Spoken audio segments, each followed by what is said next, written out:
Hi, Rebecca. Hi, Lee. How are you? How are Good. you? How are you doing? Very well, thank you. Yeah, so the motion we're going to put this month before the space is it fair to compare the Israel-Palestine conflict to any other conflict? I actually think, yes, no situation, Israel-Palestine included, exists in a vacuum. And some comparisons you do have to be more careful about than others. But Israel-Palestine is a situation, as with any other situation, where people, it's like a ink test for what your personal hangups are and what you're afraid of and what you want to see in the world. And this is one reason a lot of people are interested in it. And this is even true of the people who live there, that what they see is comes from them. Okay. Do you think that an outside perspective, so I'm an outsider, I'm looking at the Israel-Palestine conflict from an external perspective, got a very Western slant, and some people will say that slant is pro-Israeli, some will say it's pro-Palestinian. I'm a leftist, so my views would be more pro-Palestinian than they are pro-Israeli. That doesn't necessarily mean that I'm anti-Israeli. It means that I am very much pro-Palestinian, though. And I think it's wrong to assume if you are pro-Palestinian, that means you're anti-Israeli. And I think that assumption is quite often made. In fact, to carry that to its extreme, I see a lot on Quora where any comment that is pro-Palestinian is often regarded, not often, but occasionally regarded as being anti-Semitic. Just being pro-Palestinian makes you anti-Semitic, which I find ridiculous just in itself. But let's take a step back. I'm an outsider looking at the Israel-Palestine conflict. Would I see it differently because I hear similar justifications from the Chinese about the Uyghur and China conflict? And of course, there are nuances. There is always a but then. There's always, but in our instance, it's different because. But there are certainly similarities, and I think that but then argument throws the baby out with the bathwater. Any comparison is going to have similarities and differences to what you're comparing it to when it's this complex. And so when you use a comparison, you need to take it with a grain of salt, whatever it is. At the same time, it can shed light, it can shed a different angle. Now, the pitfalls of using a comparison is when there's an assumption they equate. And you have to, depending on what the comparison is, you probably have to, you may have to have a disclaimer that they don't equate. So you think it's important to, okay, let's bring it back to, let's really simplify this. You've got, every nation's got a law that outlaws murder. So murder is illegal in every country in the world. Yeah. There are nuances to murder, and sometimes they're reflected in first degree, second degree manslaughter, etc. In a lot of countries. But regardless, if I'm a female who is suffering abuse from her partner and I decide I've had enough and I murdered him, it's very different to a serial killer. Do I need to make that disclaimer before I start making a judgment call that they are different and there is nuances, and the serial killer was out doing it for self-satisfaction, and potentially the domestic murder was self-preservation? I would say it depends on the context. So certainly in a trial, the differences may well come out, probably would come out. And if you're just making an offhand comment, maybe or maybe not. It's really hard to say. So when you're debating, say, the Israel-Palestine conflict, I like to have a set of universal rules that will apply to any conflict. And I look at the analogies and I say, well, in this instance, that universal rule will apply. That doesn't mean that they are. So, for example, say is the Irgun similar to Hamas? They're both designated terrorist groups in their day. They both targeted civilians, and a lot of Israelis will say no, they didn't, but they did. I think the last time I checked, there was something like 900 events of 900 terrorist attacks that were attributed to the Irgun, where civilians were specifically involved, like trains being derailed or buses being bombed. So would you then say that the Irgun and Hamas, both liberation movements, both civilian liberation movements, both feeling that the only way to draw attention to their cause was through acts of terror, are they the same? Could I draw that comparison? I don't think you can say, well, it's a tough question. The comparison does get made in Israel that many of the early Zionists did have violent movements, and eventually they were reined in. And let me tell you, the Irgun were far more effective than Hamas was. That they were certainly more organized, they had more funding, yeah. So far. Yes. So far. The Irgun is now defunct, but they did get the state. And Hamas is alive and well. So that's one difference.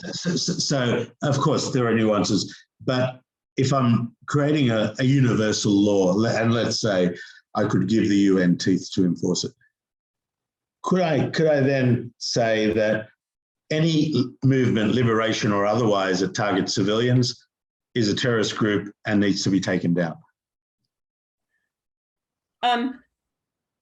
Yes, one area where this that does a complexity is the timing. So post-World War II, when large areas were basically dropped by the European colonial powers, and then there was a big fight to keep order in them. That's the time that the Irgun dates to, and Hamas is one of the groups that did not like the results. But at this time, there's international government in a way that there wasn't really then. And let's draw the South African analogy. For most of my childhood growing up, the ANC was a terrorist group, a designated terrorist group. And Nelson Mandela was a terrorist, and he was #1 on the CIA's terrorist list. So he was, in the 60s and 70s, the bin Laden of the day. Everybody was happy that he was caught and jailed. Come 1995, 96, the ANC is now a liberation movement, and Nelson Mandela is a national hero, an international hero for that matter, in fact, an international spokesperson, and becomes the president of the country and unites the country, and the ANC becomes the political party that's in power. So there is obviously two things that were involved in that. One is there was a shift in the world's perception of what constitutes a liberation movement, what constitutes a terror movement. There was a shift in what is considered a state moral stance on nationalism. And in fact, probably there's even been a shift in what the meaning of nationalism is. Would you agree with that? And how would you put Israel in that paradigm? Okay, so I would say there was a shift in as well in what could be done to people of different ethnicities in a country in the West. So one thing that happened prior to the end of apartheid, a lot of other Western countries like the United States had civil rights. Australia would have reformed in the way it treated its Aborigines, and South Africa, with its entrenched apartheid, had been left behind and seemed to be going in the opposite direction, no plan on its own to end the apartheid.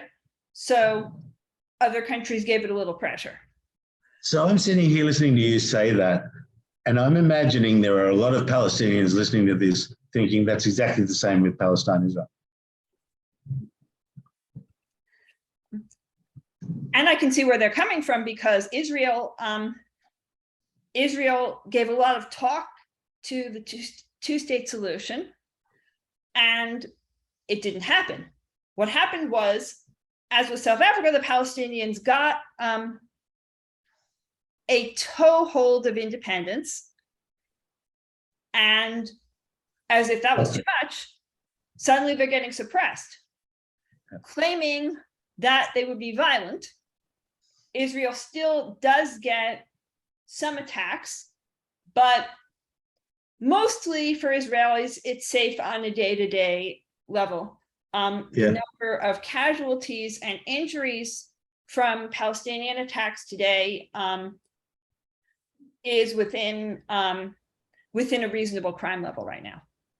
And tell me why I can't make this comparison, or can I? And I have on Quora, and very rarely does it get challenged. If the US is suffering a lot of school shootings from boys in the age category of, say, 14 to 18, then the US then corrals every single male between the ages of 14 and 18 into some sort of designated area where they lose their independence and their freedom, and because it's dangerous to society, and eliminates totally the school shootings, and then says, look at that, we were getting one a month. Now we're getting none. So what we've done is a good thing, because we're protecting our population, because there's no more school shootings, because boys between the ages of 14 and 18 are dangerous. Well, there is some truth to that. US does incarcerate young Black men at a totally disproportionate. True, but I'm talking about the school shootings who are not colored. I think the majority of school shooters are actually Caucasian, not necessarily Black Americans. So if it was to do that hypothetically, if I was using that rationale that by subjugating Palestinians, I've been able to minimize terrorist attacks, I've been able to keep my population safe, I could use the same rationale to incarcerate all boys between the ages of 14 and 18, and I would totally eliminate school shootings. And I would say, look at that, I'm keeping your children safe.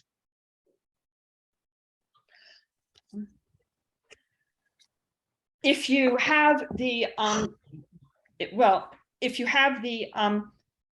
school shootings, if you incarcerate all people between age 14 and 18, well, one of the differences is that at least the way this is formulated, Palestinians are not nationals. Israel has not decided whether Palestinians are part of the same state and they're just a subjugated population, or they're a separate nation. But for example, US occupation of the Iraq, they weren't going to let Iraqis have unlimited immigration rights into the United States. Palestine, it's not quite like Iraq because it is an adjacent territory. But also, there was no land claim by the US on Iraq.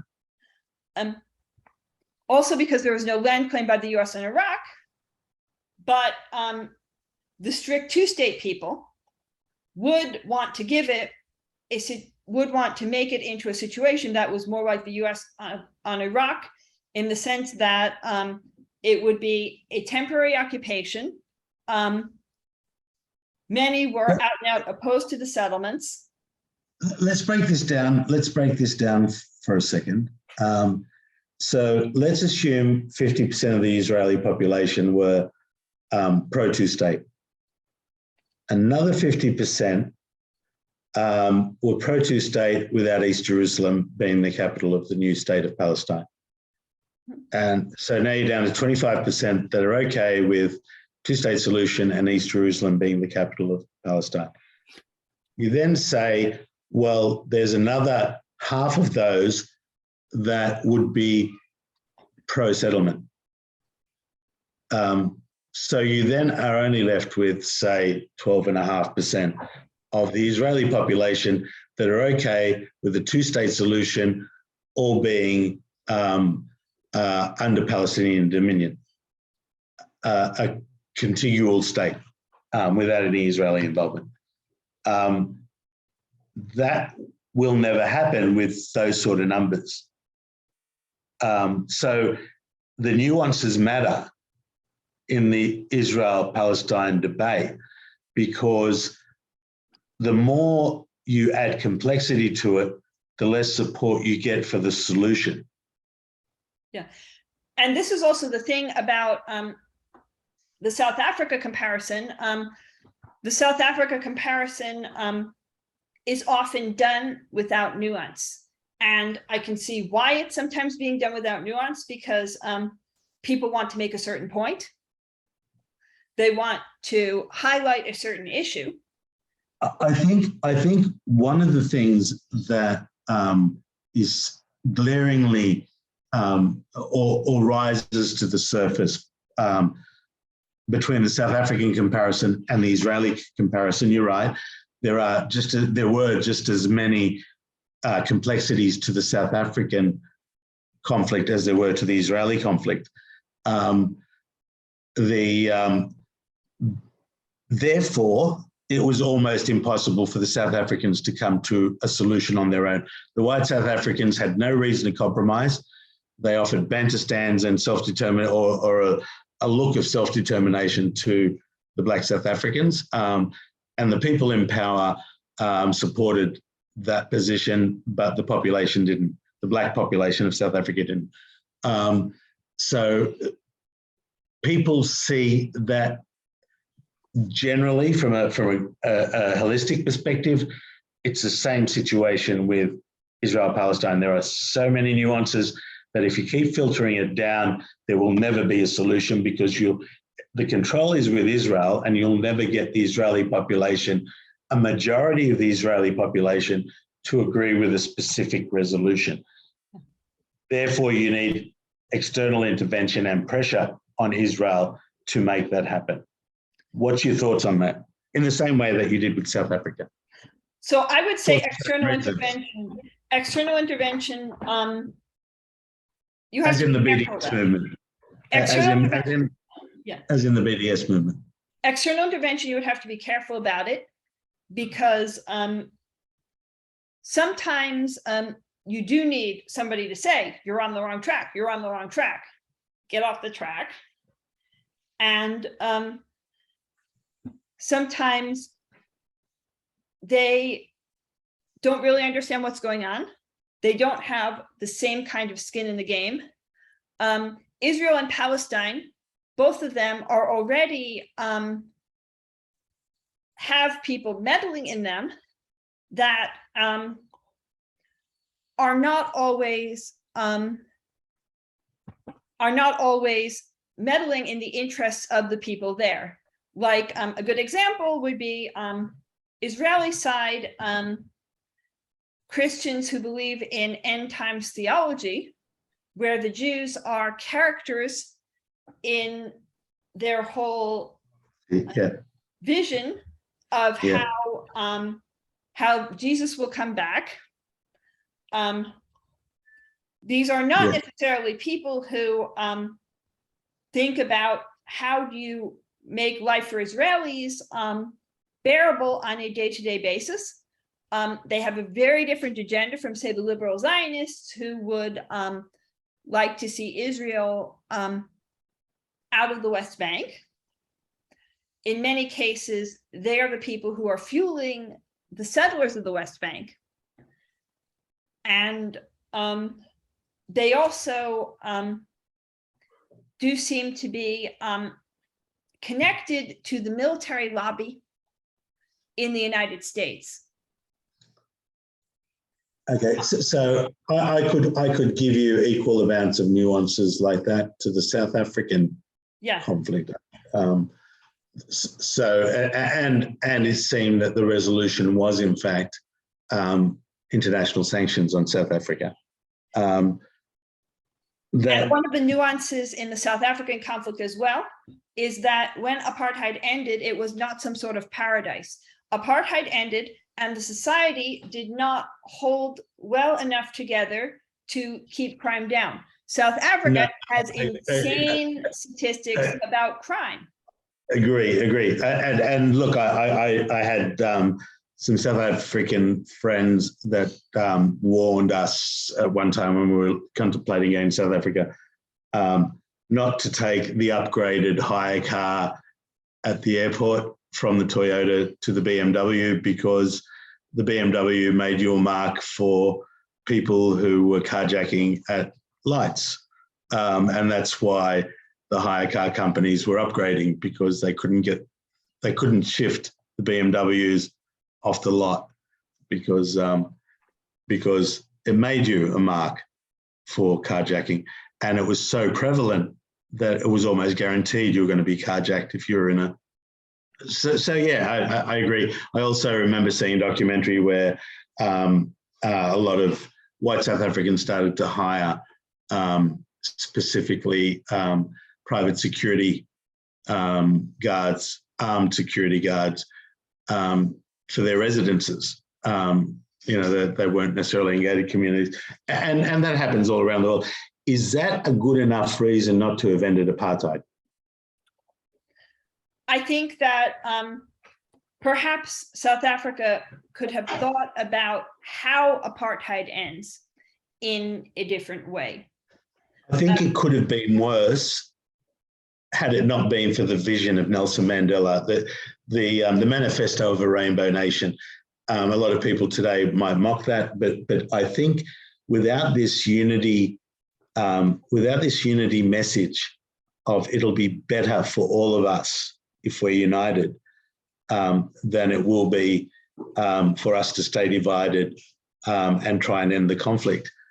I think that message, had it not been so prolific, it would have been much worse. And I don't, there's no way to prove that. That's just a hypothetical and going back in time. But I agree. It was not an ideal situation. It wasn't the rainbow nation that everybody hoped for.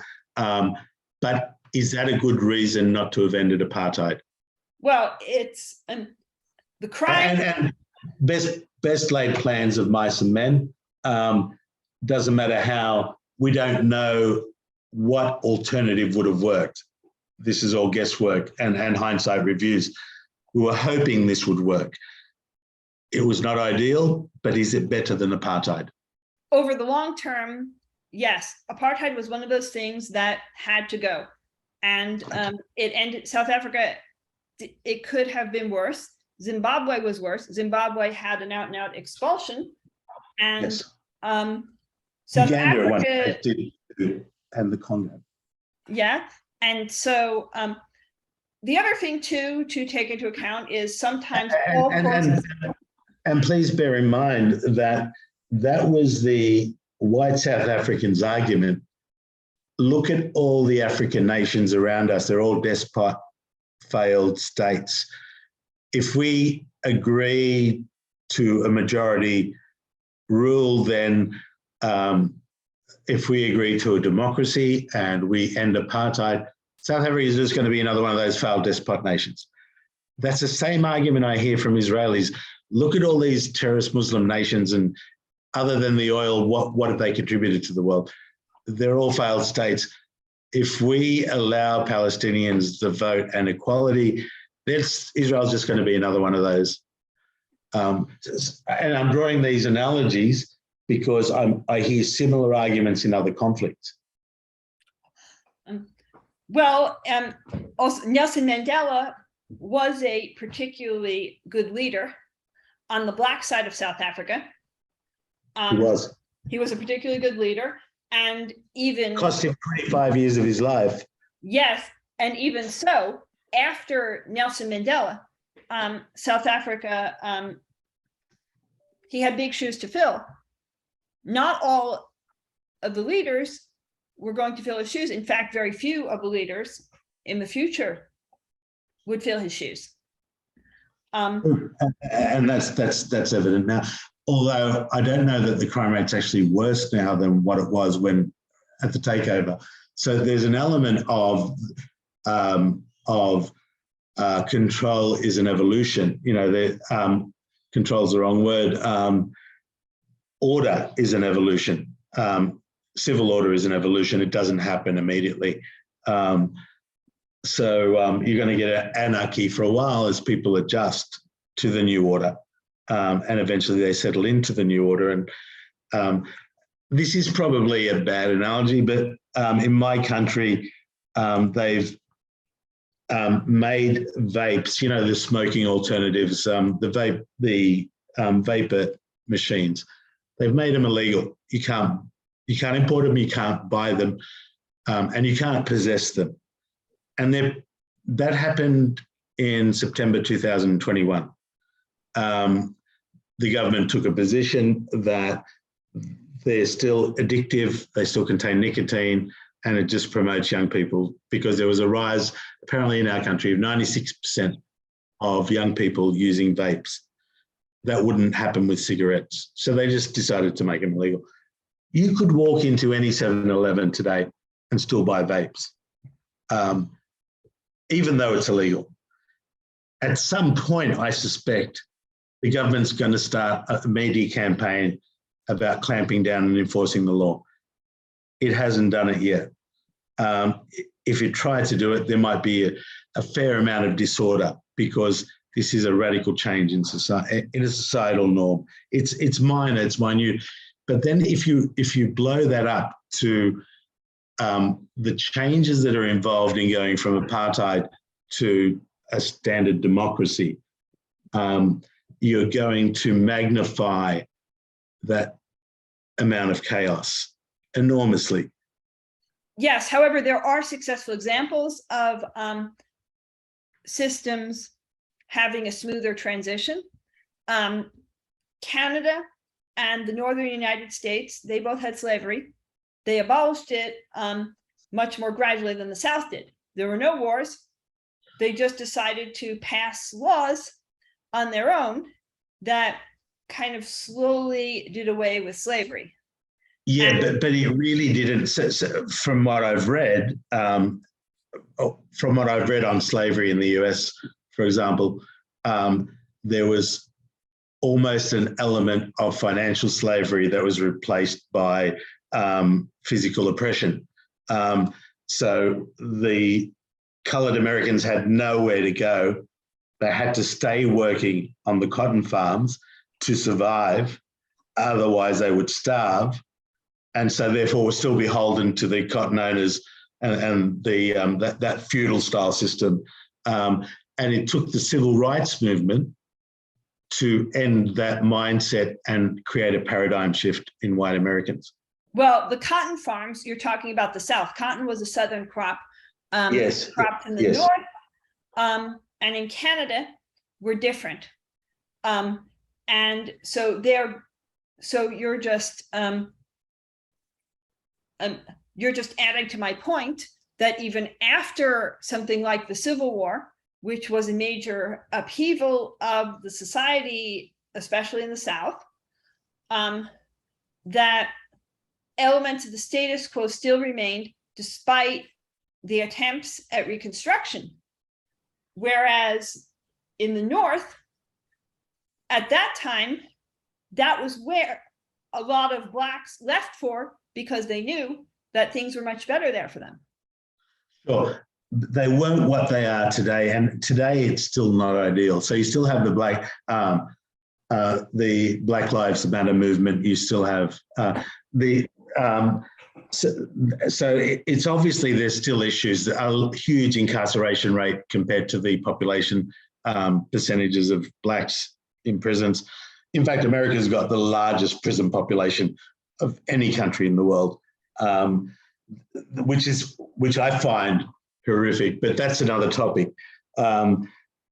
It took forever to transition colored Americans to an equal status with white Americans.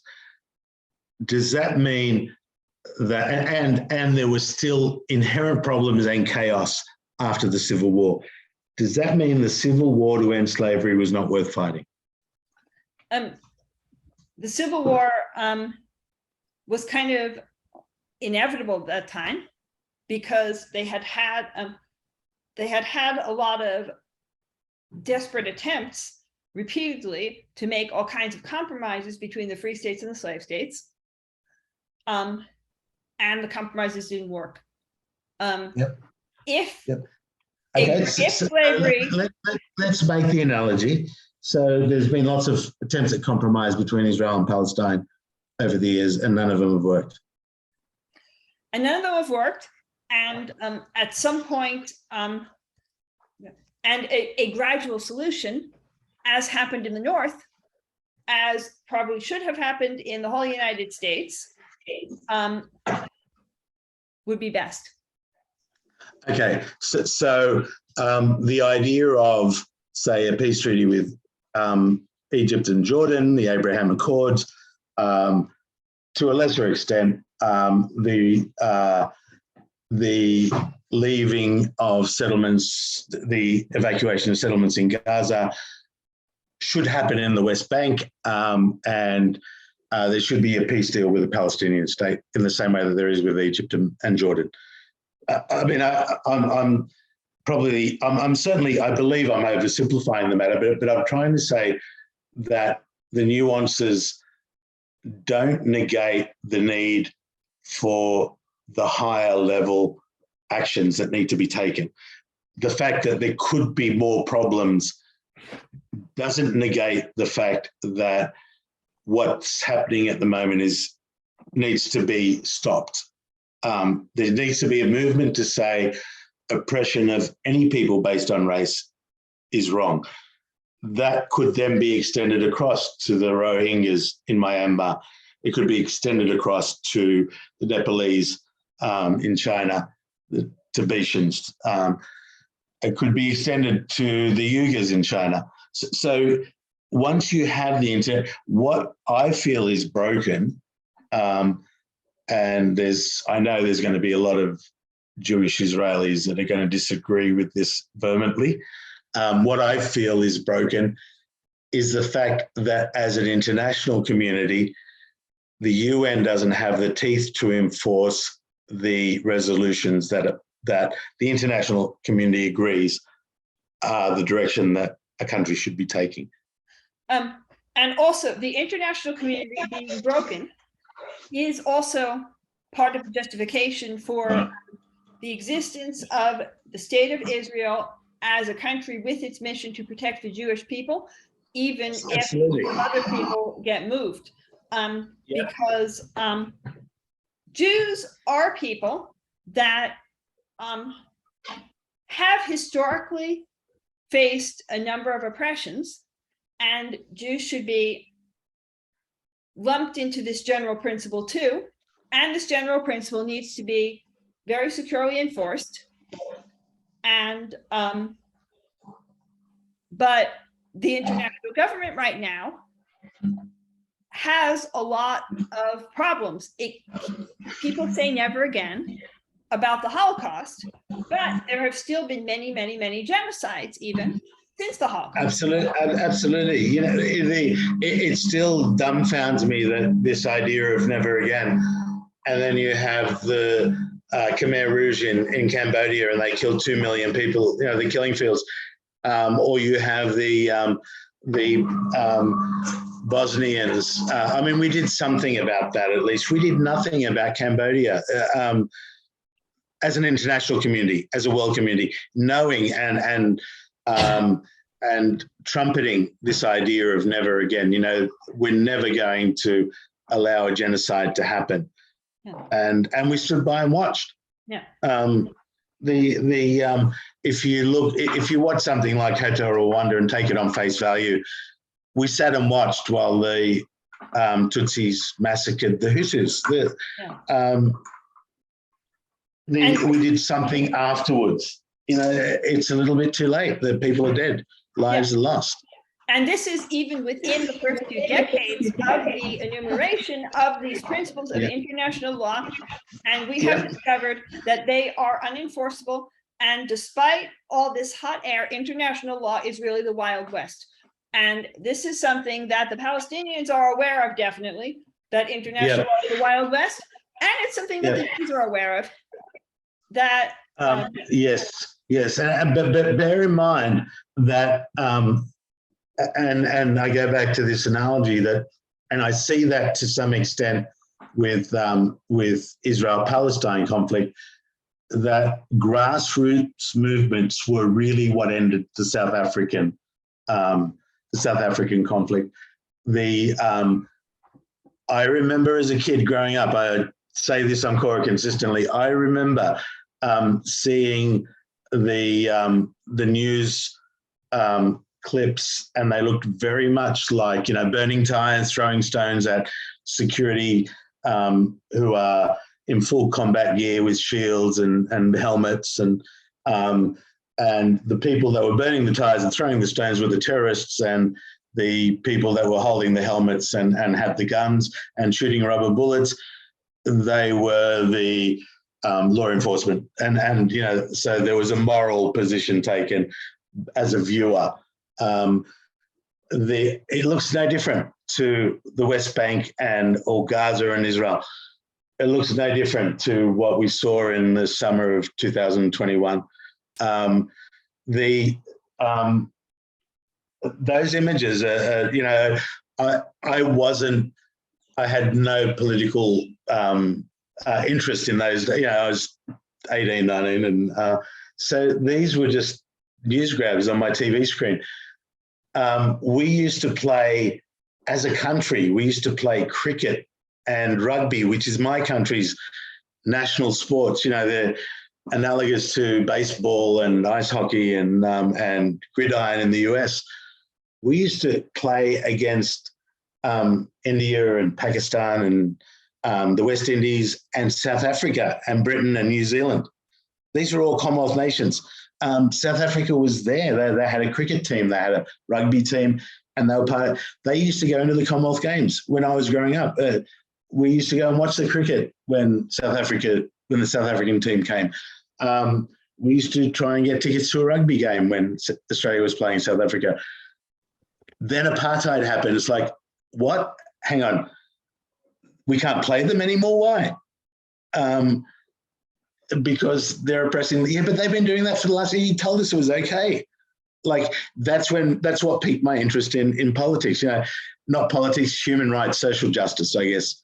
And I actually felt, the more I read up on South Africa and the more I became aware of what was going on, the more guilty I felt about not taking an interest. We would hear the songs about, we're not going to play Sun City. or Free Nelson Mandela. These were hits. They were chart hits. We weren't listening to the lyrics, really. We didn't even understand why they were written. Saying to somebody last night, if only all the religious people that love John Lennon and the song Imagine sat down and listened to the lyrics and realised that it was actually all about atheism, I wonder if they'd really love it as much as they do. But I guess the point I'm trying to make is it started as a grassroots movement. It was the people that vote the governments into power that started to wake up and realise that apartheid was wrong. And they said to their governments, unless you act, we're not going to vote you back in again. I wonder if that's what's needed in the Israel-Palestine conflict. Well, I think I agree. What's needed in the Israel-Palestine conflict is some group that has the power to elect governments that would be on the same page about what the future is like, that can commit to having a peaceful future and ideally a cooperative future. And I also think it does begin with the grassroots. The advantage of grassroots movements is that you could experiment with a lot of different things. You could experiment with a lot of different approaches. Yeah, I wonder, I don't believe there was a single vision in the grassroots. It was simply end apartheid. I don't believe that it was one man, one vote. That was a general message that was like, and it came from those countries where freedom and democracy were upheld as unimpeachable values. You know, Australia, the US, the UK, they were, and they're the power brokers in the world today. They're the countries that make the difference and that they set the pace. So when those populations of people start to take an interest, the government start listening. In Israel, it may or may not work. Israel might be even more entrenched in its own way of thinking, possibly more culturally separate from the West. Many Israelis in there today have had no history of living in the West. They came to Israel directly from other countries in MENA, for example. That's what a large Israeli population has. Another large population of Israelis came to Israel directly from countries in the former Soviet Union. And so that's one difference between Israel and end of apartheid era South Africa, that their population overall seems to have less of a history of living in the West, although in my mind, Western. In my mind, one of the major, two of the major differences that make it harder for outside influence is number one, the Israelis are far better and far more organized at maintaining or changing world opinion through propaganda than the South Africans were. I don't know if propaganda is the right word. I don't mean it in an inflammatory way. I mean it in a way that the Israelis are far better at getting their own narrative out internationally and getting support for it than what the South Africans were.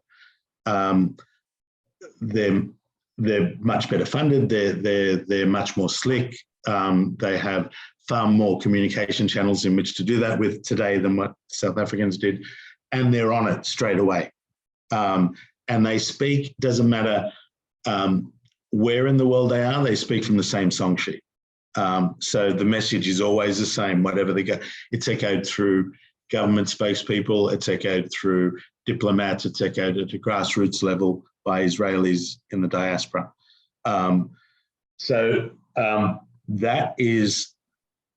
That is a skill that Israel as a nation has developed that South Africa didn't have.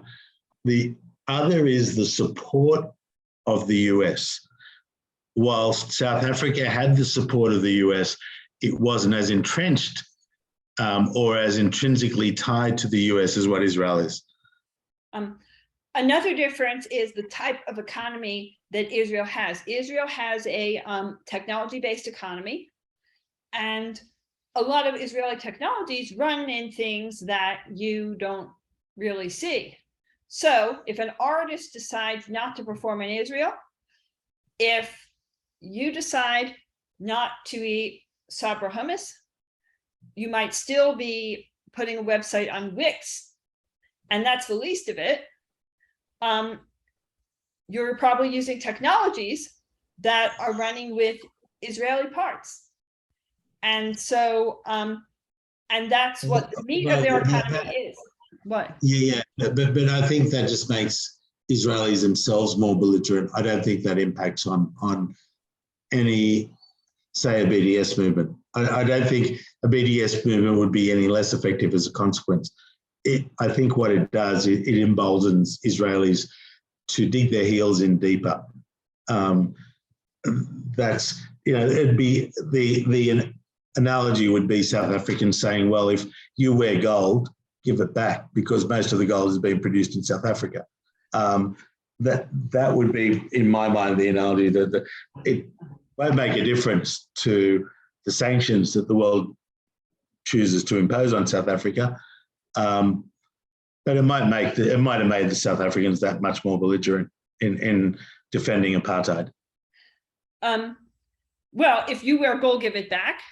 And if some people can't do without gold, South Africa might choose to shift its pattern of alliances internationally.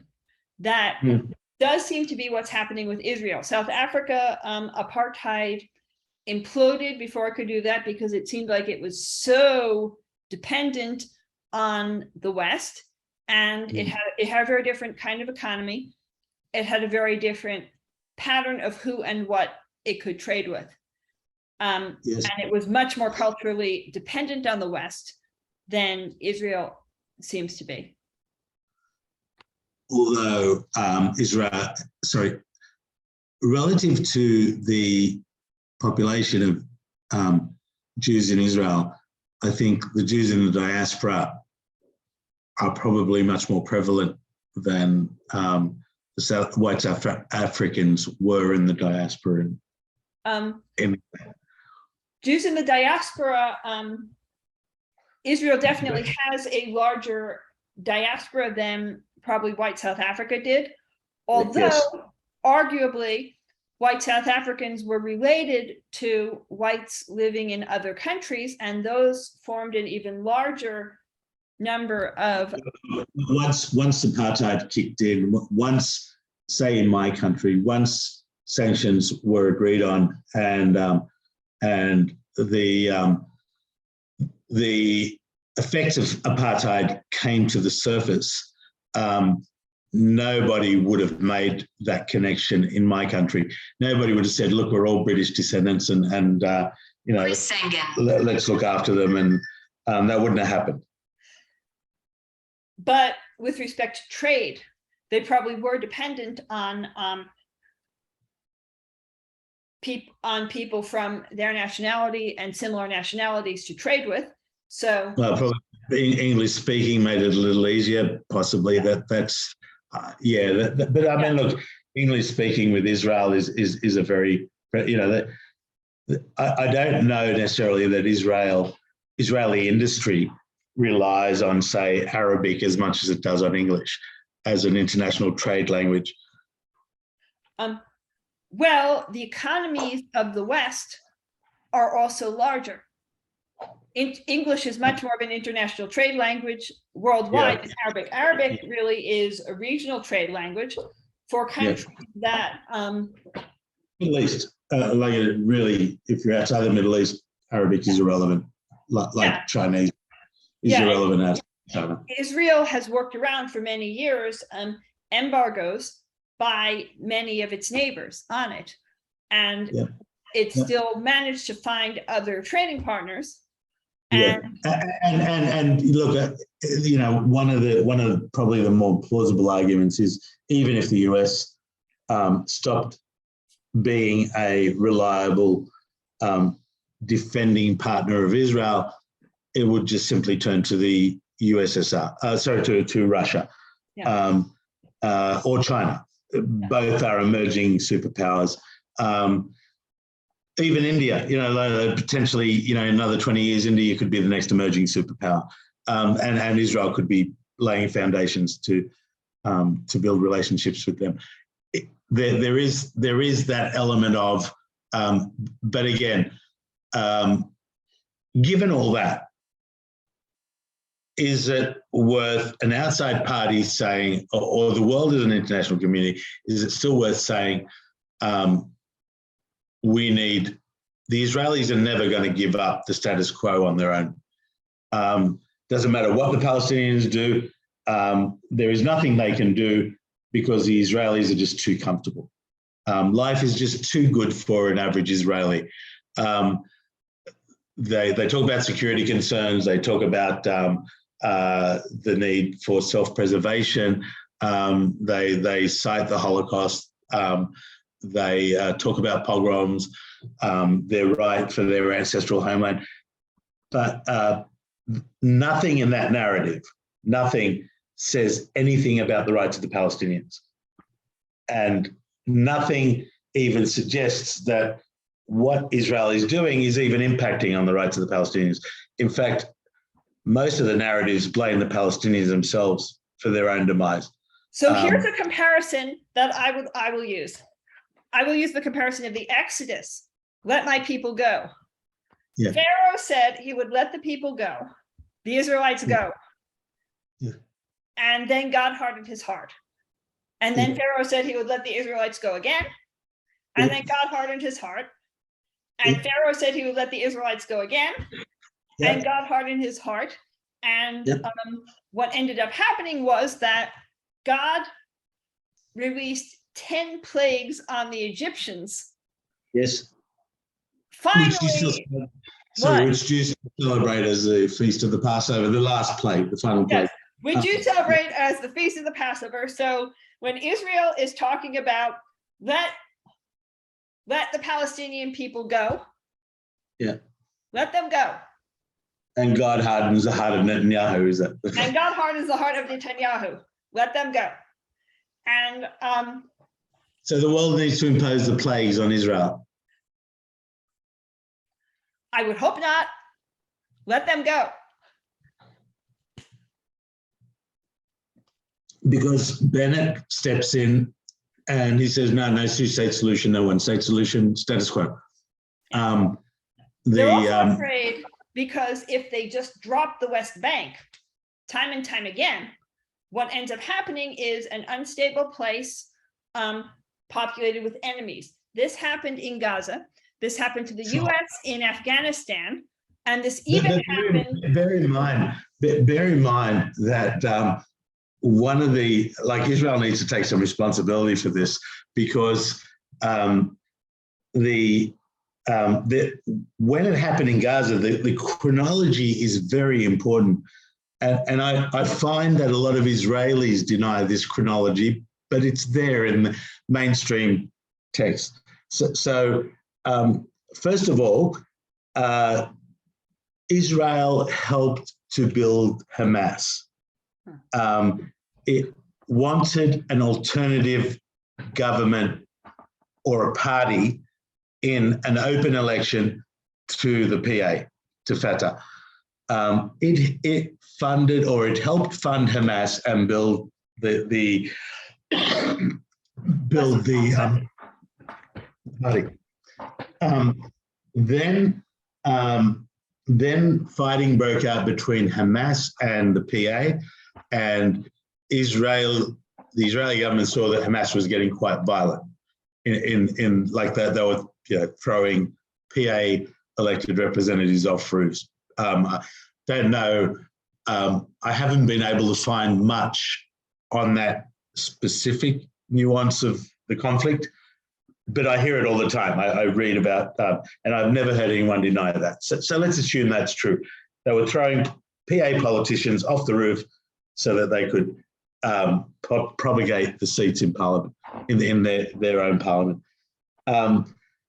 Then Israel says, we don't like the government you elected, although they were elected and there was UN, US and Israeli oversight at the ballots to ensure it was a fair election.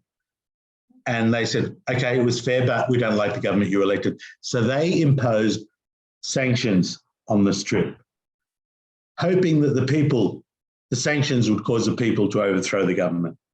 Now, this is a foreign, if you were to extend it to its full, play it out to its, this is a foreign government interfering in another government's political process. Even though the political process has already been agreed on. We don't like the outcome, so we want you to change it. And it's collective punishment on all the people. So Hamas starts firing rockets. And then Israel says, well, we're going to make the embargoes even tougher. And so there is an element of belligerence on Israel's side that made this Hamas-Israel issue flare up. There's also Israel had made it even more restrictive for the PA and Hamas to meet to try to negotiate a resolution between themselves to form one government. And there's an underlying suggestion that Israel's using a divide and conquer strategy to maintain the status quo. It would rather there be a PA and a Hamas because it would be harder to try and unity and strength. Well, would be hard to try. This is also a problem with democracy. If potentially the Israeli public opinion and the Palestinian public opinion is so far apart that they're effectively going to have periodic fighting that could erupt into full-blown war. Some order has to be maintained. Okay. See this in Syria. So I'm going back to this idea of a federation movement, because if it was a computer game and you could make the changes immediately on your keyboard, this is what you'd do. So take Lebanon as an example. Although the confessional system is terrible, one of its positive aspects is that it has maintained peace in an otherwise sectarian divided country from the time of the end of the Second World War to date, or till say the 80s. So there's been, say, 7 years of peace. And when the peace broke down, it didn't break down because of the political system. It broke down because of the Israel-Palestine conflict. Palestinians moved into southern Lebanon, built up arms. The Israelis didn't like it. They saw that as a threat, attacked the Palestinians in Lebanon. Not just that, but also Lebanon was predicated on having a very specific demographic balance between the Christians and the Muslims. Yes. And as soon as that demographic balance became but also what happened as well is that because of the confessional system, the army in Lebanon and the security forces are made up of all of those people from all of those sects. So you've got an army made up of Christians, Greek Orthodox, Shiite Muslims, Sunni Muslims, Druze.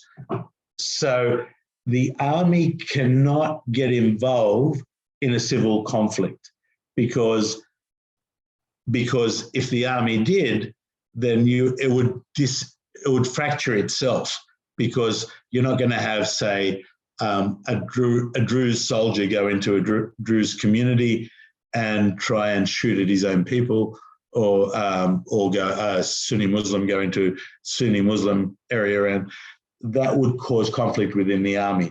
So that kept the army as a single unit, irrespective of the sectarian divide. If you were to do that with Israel-Palestine and you had a federation and its security forces were made up of Israelis and Palestinians, there isn't an external there isn't an external body that's coming in. Maybe Iran, but Iran would be less likely to attack an Israel that is 50% Arab. That would water down, certainly to a large extent, the aggression that exists currently between Israel and Iran. You would be upholding the law if you had a democracy and a constitution that said everybody was equal. A terrorist attack is a criminal offence. It's murder. So it doesn't matter where it came from, which side of the fence, the person would be prosecuted under a civil law of murder. And it would be seen to be that. You wouldn't have preferences because all the governing bodies and the law enforcement bodies and the security bodies are made up of people from both sides. It's only a binational divide. Lebanon is actually even more than that. There's about 6 or 7 major sects that make up the government. Israel is only 2. You've got Palestinians, and it's as much on ethnic lines as it is on religious lines. Yeah. Well, in the case of, first of all, Israel-Palestine, you might have more than 2. There's kind of 2 main, but each one of those will be divided into subgroups. Israel definitely has a lot of subgroups, which are reflected in its various political parties. Palestinians also have subgroups from different areas: Christian Palestinians, Muslim Palestinians, what are Druze, Gaza versus West Bank, all kinds of. Of course. Yeah. But again, this idea of federation that promotes the cultures within regional sections. So, Bethlehem, if you've got a large Christian population, promotes Christian Palestinian culture or Palestinian culture with a Christian bent. Yeah. Gaza promotes Palestinian culture with an Egyptian bent, because it's on the border and maybe a lot of Egyptian influence. So you maintain those and even promote those cultural differences in a federation. You're free to do that, but the issues that are common to all the groups, the Jews and the Palestinians and the Christian Palestinians and the Muslim Palestinians, the ultra-Orthodox Jews and the liberal Jews, those are common. You need to defend the country. And what you really need is a visionary leader that's that promotes the benefits of those common needs. We need laws that keep the society from breaking down into anarchy. This is for your benefit and the benefit of your children and your neighbours and everybody, and it allows you free movement within the whole country. We need an army that's made up of everybody. We need you all to be proud of what we're building. I would also add, we need to break out of the confessional system that was used in the Ottoman period and that's used in Lebanon. We need to break out, like what you had said about the armies serving in different places. That smacks of confessionalism, but the confessional systems in Lebanon and the confessional. I don't agree with that. I think it's a bad system. Yeah, don't get me wrong. I think it's a broken system.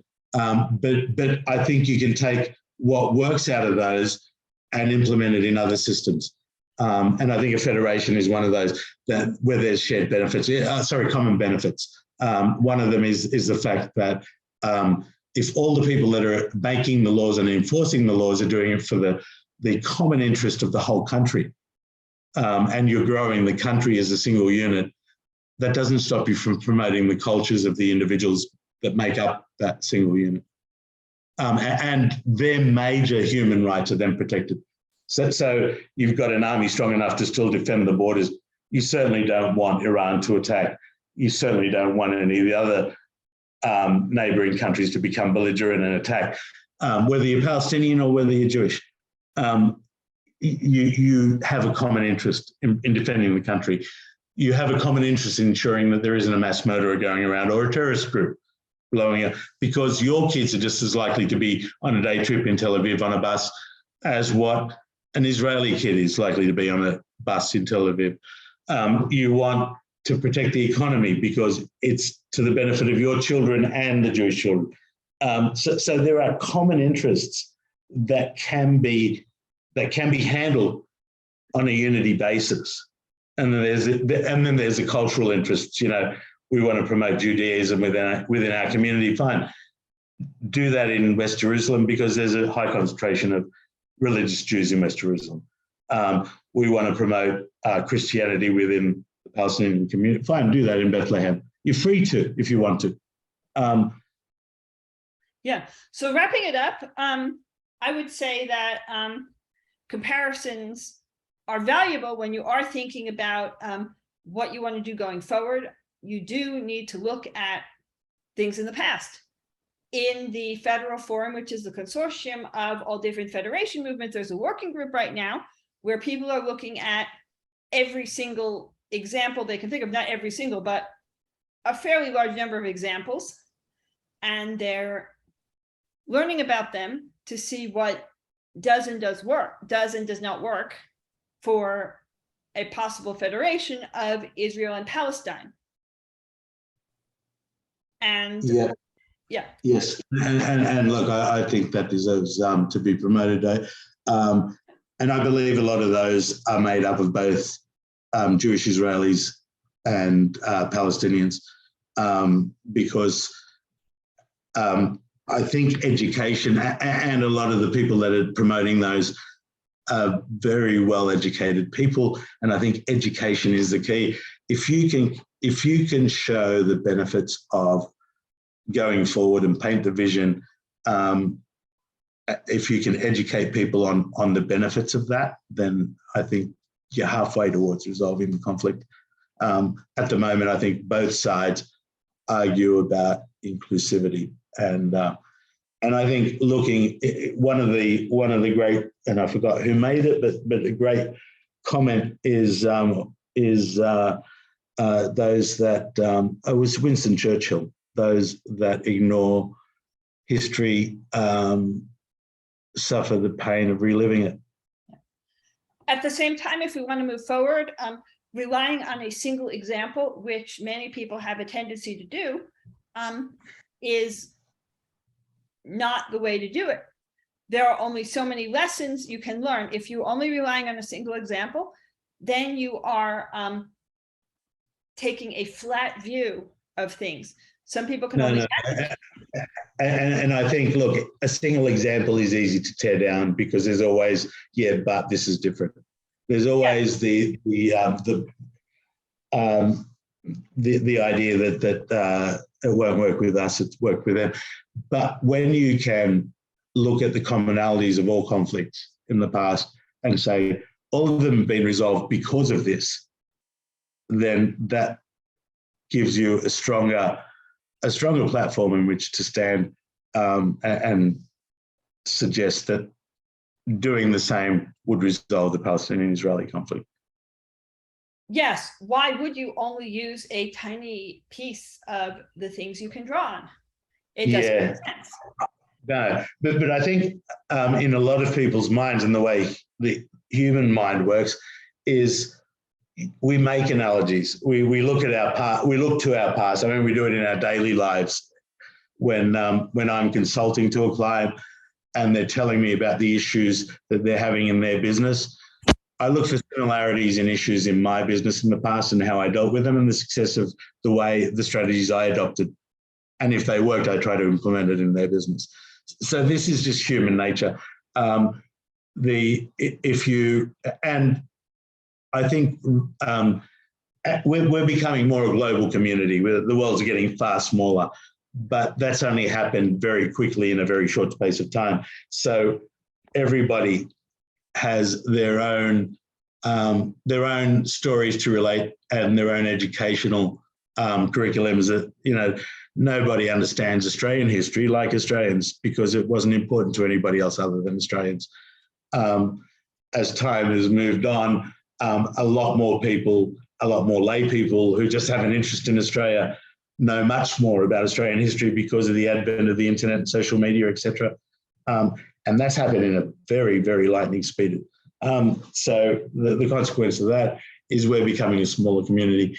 But until we all share a common curriculum at school and a common education process, people are going to just draw on their own knowledge and their own backgrounds and their own education, and it's human nature. I think the interpretation is probably just as salient as the analogy itself. If the person listening is looking for reasons to tear down the argument, they'll always find reasons to tear down the argument, whether you're using one analogy or 10. So it's whether the credibility of the argument of the person, the motivations of the person that's arguing is really what's important. Yeah. And that could conclude our discussion of the use of examples when discussing Israel-Palestine. Thank you for tuning in. Thank you, Rebecca. See you again soon. See you again. Bye-bye. Yeah.